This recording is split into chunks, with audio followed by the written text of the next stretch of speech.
Hi everyone, welcome to Shivshakti channel. Please subscribe my channel, like my videos, please support my channel. ఈ రీడింగ్లో మీరు మీ పర్సన్కి ఏం message ఇస్తున్నారు, మీ person మీకు ఏం మెసేజ్ ఇస్తున్నారో చూద్దామండి. ఇది మీ energy. 8 of Swords, 3 of Pentacles, Justice, the Sun, 3 of Wands, 7 of Wands, 4 of Wands. Me person A third party సిచ్యువేషన్లో స్టక్ ఫీల్ అవుతున్నారో, హ్యాంగ్డ్ మ్యాన్ పొజిషన్లో ఉన్నారో, ఏ థర్డ్ పార్టీ సిచ్యువేషన్ వల్ల మీ ఇద్దరి మధ్యన సపరేషన్ వచ్చిందో, సో మీ పర్సన్ ఆ థర్డ్ పార్టీ దగ్గర మీకోసం, మీ రిలేషన్ కోసం స్టాండ్ తీసుకోవాలని, మీకు జస్టిస్ని ఇవ్వాలని మీరు వెయిట్ చేస్తున్నారండి. అంతేకాకుండా మీ పర్సన్ మీకోసం యాక్షన్ తీసుకుని మ్యారేజ్ కమిట్మెంట్ కూడా ఇవ్వాలని మీరు వెయిట్ చేస్తున్నారండి. ఇది మీరు మీ పర్సన్కి ఇస్తున్న మెసేజ్.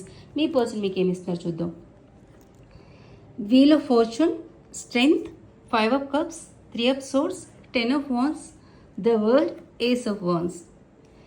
మీ పర్సన్ ఏ థర్డ్ పార్టీ సిచ్యువేషన్లో అయితే స్టక్ ఫీల్ అవుతున్నాడో ఆ third party situation karmic relations అండి.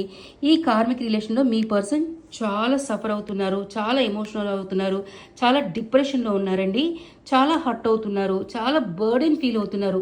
ఈ కార్మిక్ రిలేషన్లో మీ పర్సన్ పరిస్థితి ఇదండి. ఈ కార్మిక్ రిలేషన్లో మీ పర్సన్ బర్డెన్ ఫీల్ అవుతున్నారు అండ్ హర్ట్ అవుతున్నారు అండ్ సఫర్ అవుతున్నారు అండ్ డిసప్పాయింట్మెంట్తో, డిప్రెషన్తో ఉన్నారండి.